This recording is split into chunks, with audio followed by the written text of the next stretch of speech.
Hello everyone, welcome back to my channel.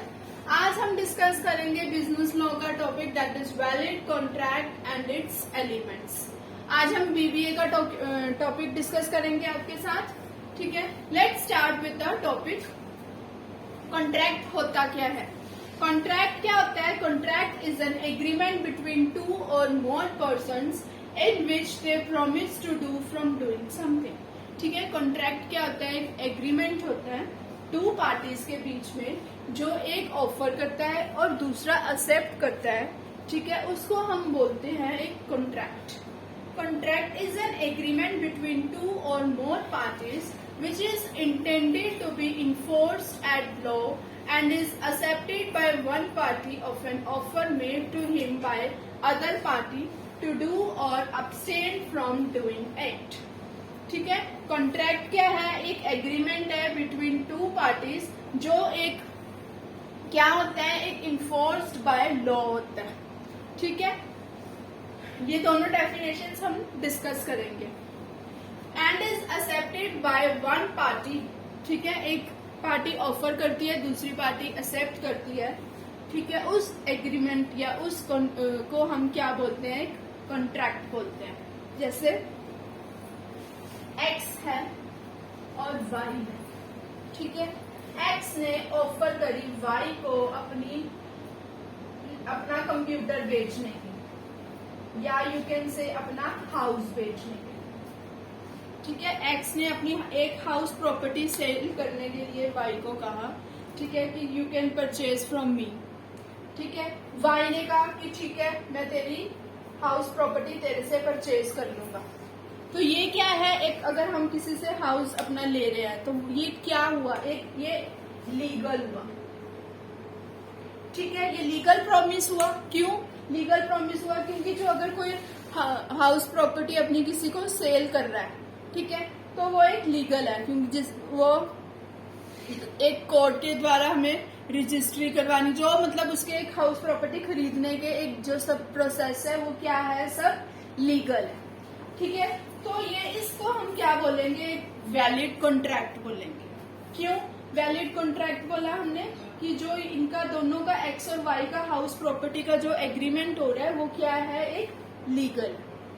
ठीक है, अब दूसरी एग्जाम्पल, एक्स और वाई। एक्स ने कंप्यूटर ऑफर करा वाई को कि मैं तेरे को अपना कंप्यूटर करता हूँ, कंप्यूटर सेल आउट करता हूँ 50,000 से 20,000 10,000 एनी कंसिडरेशन। ठीक है, तो वाई ने कहा ठीक है, मैं तेरा कंप्यूटर परचेज करूंगा। तो इसको हम क्या बोलेंगे? एग्रीमेंट। क्लियर आया? डिफरेंस पता लगा एग्रीमेंट और कॉन्ट्रैक्ट का? एग्रीमेंट जो है सिंपली वो क्या हो गया कि एक्स ने ऑफर करी कि I am going to sell you my computer with ₹10,000 and Y said yes I accept your offer. ठीक है, I am ready to buy computer from you. तो ये एक्स और वाई के बीच में क्या हो गया? एक एग्रीमेंट हो गया। इसको हम क्या बोलेंगे? एग्रीमेंट। अब एक्स ने क्या हाउस प्रॉपर्टी किसको दी है? वाई को कहा कि मैं अपनी हाउस प्रॉपर्टी जो है वो तेरे को सेल करूंगा। तो अब हाउस प्रॉपर्टी क्या है? एक लीगल है। तो जो एक कॉन्ट्रैक्ट है इसकी क्या होनी चाहिए? एक एग्रीमेंट होना चाहिए बिटवीन टू पार्टीज। एक वो क्या होना चाहिए? Legal, that is enforced by law. इसको हम बोलेंगे एक वैलिड कॉन्ट्रैक्ट। अगर ये एग्रीमेंट भी होगा दोनों पार्टीज के बीच में और इन्फोर्स्ड बाय लॉ होगा, उसको हम क्या बोलेंगे? एक वैलिड कॉन्ट्रैक्ट। ठीक है, सपोज हम अब एक्स ने ऑफर करा है वाई को कि आज हम डिनर पे चलते हैं। ठीक है, एक्स ने वाई को कहा कि आज हम डिनर पे चलते हैं रात को। वाई ने कहा ठीक है, हाँ श्योर, आज हम डिनर एंजॉय करेंगे रात को, हम मिलते हैं रात को। अब एक्स उस होटल में जाके वाई की वेट कर रहा है। ठीक है, तो वाई नहीं वेट कर रहा है एक्स, वाई नहीं आया, वाई ने इन्फॉर्म भी नहीं करा एक्स को कि मैं नहीं आ रहा। तो इस सिचुएशन में एक्स जो है वो इसको वाई को नहीं कर सकता, कुछ भी स्यू नहीं कर सकता या कुछ भी नहीं कह सकता। क्यों नहीं कह सकता? क्योंकि ये क्या था, एक एग्रीमेंट था कि एक्स ने कहा कि चलो आज हम रात को डिनर करते हैं, वाई ने कहा ठीक है कर लेते हैं, पर वाई उस टाइम नहीं आ पाया, किसी कोई रीजन या कुछ भी, तो एक्स जो है उस पर ऑब्जेक्शन नहीं कर सकता कि तू क्यों नहीं आया, या कोर्ट पे नहीं जा सकता कि ऐसे ऐसे हमने डिसाइड करा था। क्यों? क्योंकि ये क्या है, एक सिर्फ एग्रीमेंट है, ये कॉन्ट्रैक्ट नहीं है। ठीक है, होप आपको एग्रीमेंट और कॉन्ट्रैक्ट का जो डिफरेंस है वो क्लियर हो गया हो। नेक्स्ट अब हम डिस्कस करेंगे इसके एलिमेंट्स। नेक्स्ट हम डिस्कस करेंगे एसेंशियल ऑफ वैलिड कॉन्ट्रैक्ट। ठीक है, वैलिड कॉन्ट्रैक्ट के एसेंशियल एलिमेंट्स क्या है? सबसे पहले है ऑफर एंड एक्सेप्टेंस। अगर कोई पार्टी दोनों एग्रीमेंट कर रही है, अगर ऑफर एक पर्सन ऑफर दे रहा है तो अदर पर्सन क्या कर रहा है, उसको ऑफर को एक्सेप्ट कर रहा है। तो जो सबसे पहले वैलिड कॉन्ट्रैक्ट के लिए जो एसेंशियल है वो है ऑफर एंड एक्सेप्टेंस। अगर कोई पर्सन ऑफर ही नहीं कर रहा तो अदर पर्सन क्या एक्सेप्ट भी नहीं करेगा। तो एक कॉन्ट्रैक्ट जो वैलिड कॉन्ट्रैक्ट के लिए एसेंशियल जो एलिमेंट है वो है offer and acceptance. X offer कर रहा है वाई को कि I am going to sell you the scooter. ठीक है, एक्स अपना ऑफर कर रहा है स्कूटर किसको, वाई को। Y is accepting the offer of X. ठीक है, जो वाई है वो ऑफर एक्सेप्ट कर रहा है एक्स की, तो इसको हम बोलते हैं offer and acceptance. Second is intention to create legal relationship. जो सेकेंड एसेंशियल एलिमेंट है वैलिड कॉन्ट्रैक्ट, दैट इज कि जो हम कॉन्ट्रैक्ट कर रहे हैं वो क्या होना चाहिए, लीगल होना चाहिए। हमारी इंटेंशन जो है वो एक लीगल होनी चाहिए। अगर हमारी इंटेंशन ही नहीं होगी लीगल की, ठीक है, तो वो कॉन्ट्रैक्ट क्या होगा, वैलिड नहीं होगा। That contract is said to be void. ठीक है, तो intention to create legal relationship में क्या है कि जो हमारी इंटेंशन होनी चाहिए दैट मस्ट बी लीगल। ठीक है, जैसे हम एग्जाम्पल ले सकते हैं। ठीक है, क्या कि अगर वही जैसे मैंने पहले भी आपको एग्जाम्पल दिया, एक्स ने ऑफर दी वाई को डिनर की। ठीक है, डिनर की ऑफर दी तो वाई जो है उस वक्त डिनर पे नहीं पहुंचा, तो जो एक्स है वो क्या है, इन दोनों का जो है रिलेशन वो लीगल नहीं है। ठीक है, अगर सपोज एक्स ने प्रॉमिस करा है कि वो 500 यूनिट्स ऑफ राइस के वो 500 यूनिट्स वाई को ऑफर करेगा विद इन 2 days या जो भी तुम आपकी कह सकते हो। ठीक है, वाई ने कहा ठीक है, I am ready to take the rice from you. ठीक है, पर जब वाई ने 2 दिन के बाद उसको कहा कि दे भाई राइस, तो अब तूने मेरे को दिए ही नहीं, एक्स कहता है नहीं मैं नहीं दूंगा, तो इस केस में वाई क्या कर सकता है, उसको स्यू कर सकता है, ऑब्जेक्ट कर सकता है कि तूने मेरे से प्रॉमिस करा था कि राइस ले देगा मेरे को, मैं तेरे को उसके बदले अपने पैसे भी दे चुका हूँ। तो इस जो केस में वाई क्या है वो कोर्ट में जाके स्यू कर सकती है कि एक्स ने मेरे साथ ऐसे ऐसे करा। तो जो एक इंटेंशन है वो क्या होनी चाहिए, क्रिएट लीगल रिलेशनशिप होनी चाहिए। Next one is competent of the party. जो हम कॉन्ट्रैक्ट कर रहे हैं आपस में वो पार्टी क्या होनी चाहिए, कॉम्पिटेंट होनी चाहिए। कॉम्पिटेंट कैसे होनी चाहिए कि वो जो पार्टी है वो सबसे 1-3 जो कंडीशन साइन की होती है, पहले तो वो एक मेजर पर्सन होना चाहिए, he is not minor. Major और माइनर का अब पहले तो आप डिफरेंस समझो।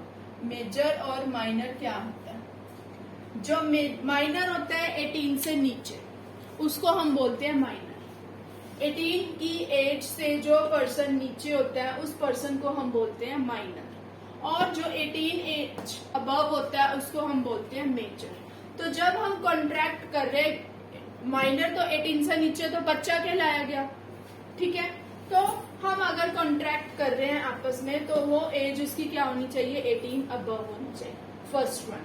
सेकंड इज कि वो साउंड माइंड होना चाहिए। जो भी हम कॉन्ट्रैक्ट कर रहे हैं वो उस सिचुएशन को या उस इंफॉर्मेशन को जो कॉन्ट्रैक्ट कर रहे हैं वो एक समझने वाला होना चाहिए। ये नहीं है कि हम उससे कॉन्ट्रैक्ट कर रहे हैं उसको समझ आ नहीं रहा कि क्या सिचुएशन है, क्या इंफॉर्मेशन है, he is of unsound mind.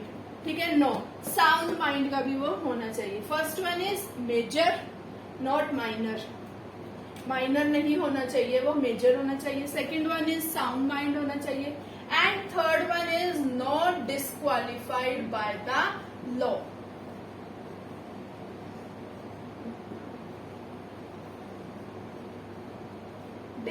Not disqualified by law, ठीक है। ये थे तीन जो कंडीशंस की कॉम्पिटेंट। फोर्थ है हमारा लॉफुल कंसिडरेशन। जब कॉन्ट्रैक्ट कर रहे हैं हम दो पार्टीज में, that must be lawful consideration. अगर लॉफुल कंसिडरेशन नहीं है, that contract is said to be void, वो वैलिड नहीं कहलाया जाएगा, ठीक है। कंसिडरेशन एक क्या होता है? कंसिडरेशन एक फेयर सम प्राइस होती है। जैसे एक्स ने वाई को हाउस बेचने के लिए कहा विद अमाउंट 1 लाख 2 लाख कोई भी अमाउंट से, ठीक है। तो वाई ने जो उसकी ऑफर है उसको क्या करा? एक्सेप्ट करा, that definitely I am going to buy house from you with this money, ठीक है। तो इसको हम क्या बोलेंगे? एक लॉफुल कंसिडरेशन। अगर एक एक्स ने प्रॉमिस करा दूसरी पर्सन को चीज ऑफर करी है, ठीक है, तो वाई ने एक्सेप्ट करा कि दैट हाँ मैं तेरे को इसके बदले इस पैसे दूंगा, तो इस सिचुएशन को हम क्या बोलते हैं? एक लॉफुल कंसिडरेशन। नेक्स्ट है हमारा लॉफुल ऑब्जेक्ट। हमारा जो ऑब्जेक्ट है वो लॉफुल होना चाहिए, that should not be unlawful, ठीक है। जैसे हमारा ऑब्जेक्ट क्या है? कोई भी हमारा ऑब्जेक्ट फ्रॉड नहीं होना चाहिए, ठीक है। कोई भी ऑब्जेक्ट हमारा किसी कोई गलती से या जो डिस्क्वालिफाइड बाय लॉ हो वो भी नहीं होना चाहिए, या माइनर के साथ कॉन्ट्रैक्ट करना वो नहीं। तो जो हमारा ऑब्जेक्ट है दैट मस्ट बी लॉफुल, ठीक है। उसके बाद है हमारा free consent. Free consent means अगर दो पार्टीज दोनों आपस में कॉन्ट्रैक्ट कर रही है, ठीक है, जैसे ए और बी दोनों आपस में क्या कर रही है? कॉन्ट्रैक्ट कर रही है। तो अगर वो दोनों कॉन्ट्रैक्ट कर रही है, ठीक है, तो ए जो है दोनों मतलब पर्सन का जो कॉन्ट्रैक्ट करते वक्त एग्रीमेंट जो है वो सेम होना चाहिए। ये नहीं है कि वो डिफरेंट हो, इनके व्यू पॉइंट्स है जो वो क्या होने चाहिए? सेम होने चाहिए। जैसे ए ने कहा कि जैसे ए ने कोई ऑर्डर करा है सामान, तो ए ने सोचा कि मैं बी को सामान जो है वो दिसंबर में पहुंचा दूंगा, ठीक है, थ्रू शिपिंग। शिपिंग के थ्रू ए ने कहा कि मैं बी को जो सामान है वो कब दे दूंगा? दिसंबर में। बी को लगा कि ए ने मुझे कहा है कि वो जो सामान है अक्टूबर में दे देगा शिपिंग के थ्रू।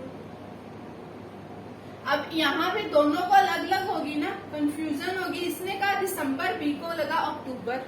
तो ये अब दोनों जो है ये क्या है? फ्री कंसेंट मतलब दोनों जो पार्टीज है वो क्या होनी चाहिए? एक जो एग्रीमेंट है या उनका सेम होना चाहिए। जो कंसेंट है, मेन पॉइंट क्या है? जो कंसेंट है दोनों का वो क्या होना चाहिए? सेम होना चाहिए, that should not be different. अब दिसंबर और अक्टूबर ये क्या हो गया? हमारा डिफरेंट हो गया। तो अब बी जो है या ए है दोनों एक दूसरे से स्यू कर सकते हैं कि मैंने तो तेरे को दिसंबर कहा था, बी ने क्या ना तूने मेरे को तो लगा तूने अक्टूबर कहा था। तो इस सिचुएशन में जो है ये जो है ये लीगल है, ठीक है, ये कोर्ट में जाके स्यू करा जा सकता है।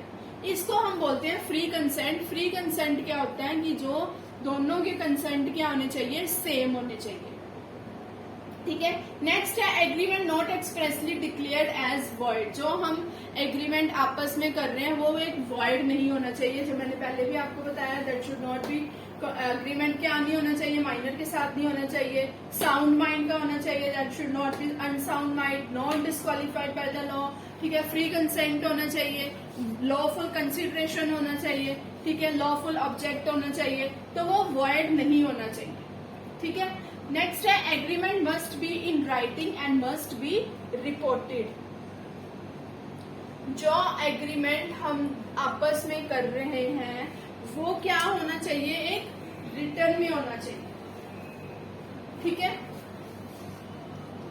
एग्रीमेंट क्या होना चाहिए, दोनों का आपस में एक रिटर्न होना चाहिए कि that this is the agreement है, ये दोनों ने आपस में एक करा। जैसे ए ने हाउस प्रॉपर्टी बी को सेल करी तो वो क्या होना चाहिए, एक एग्रीमेंट रिटर्न में होना चाहिए कि दैट ये दोनों पार्टीज है जो अपनी हाउस प्रॉपर्टी सेल करने की मतलब एग्रीमेंट है दोनों का, तो एग्रीमेंट जो आपस में होना चाहिए वो क्या होना चाहिए, रिटर्न होना चाहिए। नेक्स्ट है पॉसिबिलिटी ऑफ परफॉर्मेंस। ठीक है, पॉसिबिलिटी ऑफ परफॉर्मेंस में आपस में हम कर रहे हैं वो क्या होनी चाहिए, पॉसिबिलिटी ऑफ परफॉर्मेंस होनी चाहिए कि ये नहीं है कि हम एक से छुपा के कर रहे हैं। ठीक है, अगर एक हम ऑफर दूसरे को दे रहे हैं उसको प्रॉपर जो है इंफॉर्मेशन पता होनी चाहिए।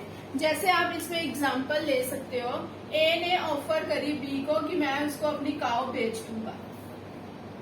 ठीक है, उसने कहा कि बहुत अच्छा दूध देती है, ठीक है, बड़ी अच्छी, उसने सब पॉजिटिव पॉइंट कहे, तो बी ने कहा कि ठीक है मैं तेरी काव खरीद लूंगी। पर ये ए को भी नहीं पता, ये बी को भी नहीं पता कि जो काव है वो तो मर चुकी है। ठीक है, तो जो ये इंफॉर्मेशन है वो क्या है, मिसिंग। तो इस सिचुएशन में जो कॉन्ट्रैक्ट है वो क्या होएगा, वॉइड होएगा। तो जो फुल इंफॉर्मेशन जब कॉन्ट्रैक्ट कर रहे हैं वो फुल इंफॉर्मेशन दोनों को एक दूसरे को पता होनी चाहिए। तो ये थे हमारे essential elements of valid contract. ठीक है, मिलते हैं अब हम आपके साथ एक नेक्स्ट और इंटरेस्टिंग टॉपिक के साथ। तब तक के लिए इतना ही। Just I would like to say that thank you for subscribing my channel and don't forget to subscribe my channel and don't forget to like my videos and share my videos. Thanks मैंने उन लोगों के लिए करा है जिन लोगों ने मेरे चैनल को ऑलरेडी सब्सक्राइब कर रखा है, और जो जिन्होंने नहीं करा मैं उनको मैं अपना चैनल सब्सक्राइब करने के लिए कह रही हूँ और लाइक और शेयर करने के लिए। Thank you and have a nice day.